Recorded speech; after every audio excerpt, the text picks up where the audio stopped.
Senior IPS अधिकारी mister Sinha ने कहा उन्हें देह व्यापार के धंधे में धकेला गया, तो 2016 से केंद्र में मोदी तुम्हारी सरकार है और गुजरात में भाजपा की सरकार है। इन दोनों में से गुजरात की बेटियों को धंधे में धकेलने वाले वो आरोपी अपराधी कौन है? और ये तो 2000 राष्ट्रीय अपराध ब्यूरो की रिपोर्ट है, एक FIR है गुमशुदगी की 2021 की, और 22 और 23 की रिपोर्ट अभी निकालनी बाकी है। अगर वो रिपोर्ट भी हम निकाल दें, ये आंकड़ा 60,000 गुजराती बेटियों का हो सकता है।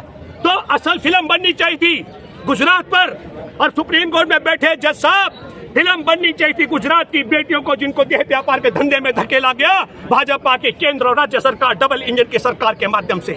और आपने स्टोरी बना दी, कहाँ की? वो बना दी आपने केरल की, और केरल की स्टोरी में भी जिस प्रकार हमारे देश में सबसे बड़ी बात है, डिफेंस के रिसर्च के लिए सबसे बड़ा DRDO का निदेशक डायरेक्टर प्रदीप ISI का एजेंट है, उसी तरीके से तुमने षड्यंत्र के तहत केरल में भी 3 संदिग्ध लड़कियों को ढूंढ निकाला जिनके ISI के साथ संबंध बताए जा रहे हैं।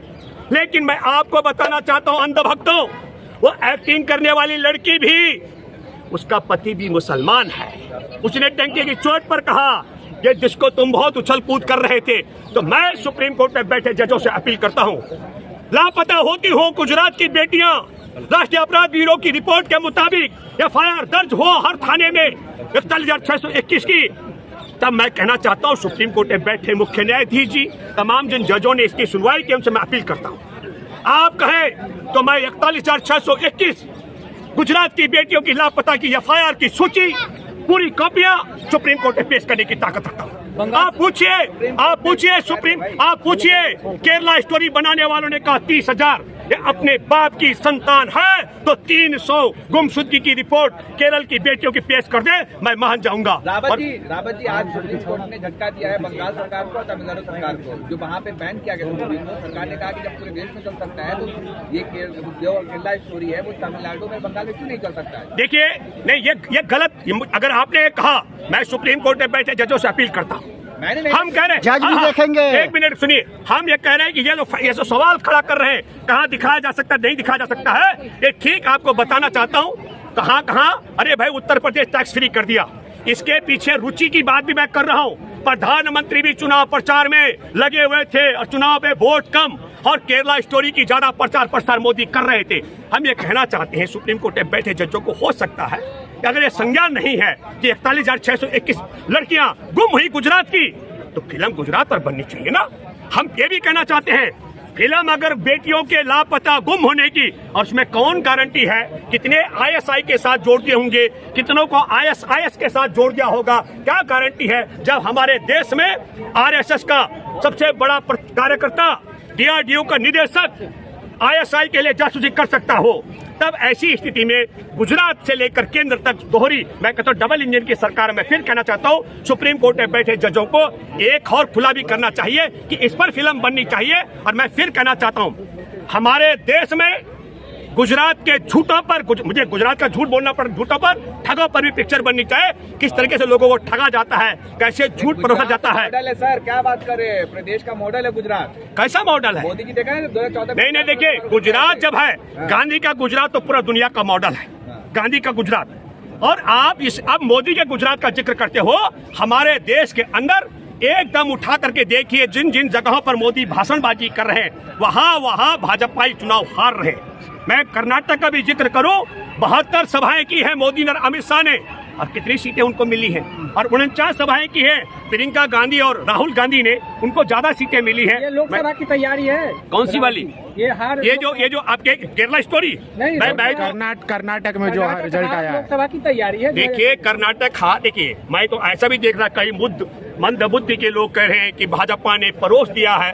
मैं आपका राजनीतिक ज्ञान शुरू करता हूं, कई लोग सोशल मीडिया में गलत प्रचार कर रहे हैं। इस समय जब ये फ्री हैंड हो गए थे लोकसभा राज्यसभा में, हम कर्नाटक के मतदाताओं को बधाई देना चाहते हैं। कर्नाटक के मतदाताओं ने जब इन्होंने मानेश्वर का जो सोनू मानेश्वर है हत्यारा, उसको बजरंगबली के साथ जोड़ने का काम किया, कहाँ हनुमान और कहाँ ये इनके गुंडे बजरंगबली, उसको जोड़ने का काम। मैं आपके माध्यम से एक बात कहना चाहता हूँ, जितना मर्जी, एक तो अमित शाह ने चुनौती दी है, क्या चुनौती दी?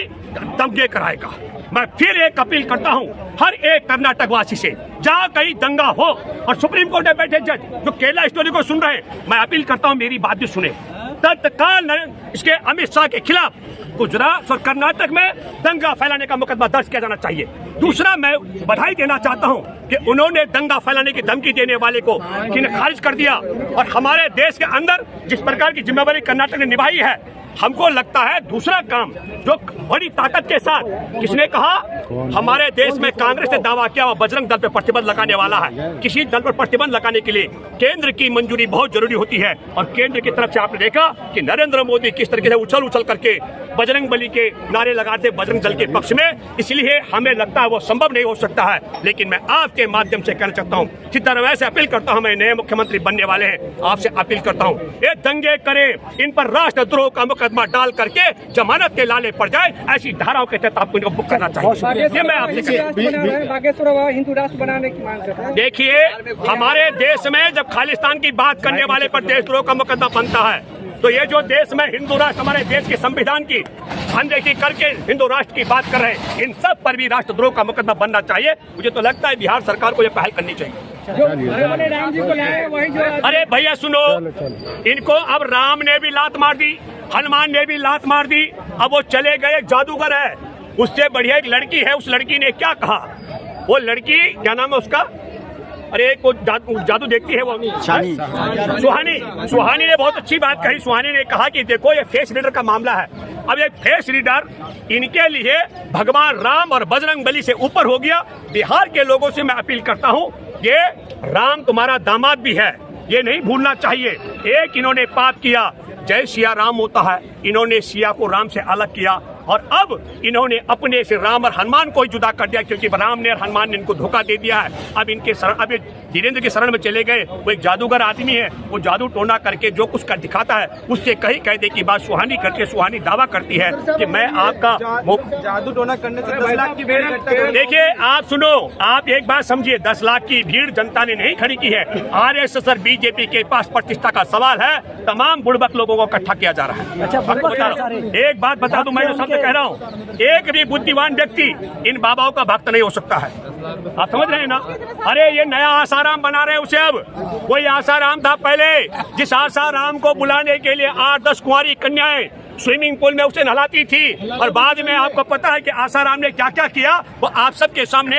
मुझे लगता है RSS बीजेपी वाले एक नया आसाराम बनाकर चुनाव के लिए मैं सुनो, आसाराम एक नया बना करके और अपना 2024 का रास्ता बना रहे हैं। इन्होंने राम और हनुमान को ठोकर मार के उस एक जादूगर को आगे किया है। ये जनता को तय करना है, जिनके राम का, इनके हनुमान का अपमान करने वाले सिया का, बिहार की मैं जनता की बात कर रहा हूँ, सिया का अपमान करने वाले को आप लोग। अरे मैंने कह दिया आपको, ये बदल गया, आसाराम जेल में अगली बार धीरेन्द्र जाएगा ना, चिंता क्यों कर रहे हो। आजकल हाँ जी, बाबा रामदेव अपना धंधा कर रहा है, दुकानदारी चला रहा है बढ़िया तरीके से।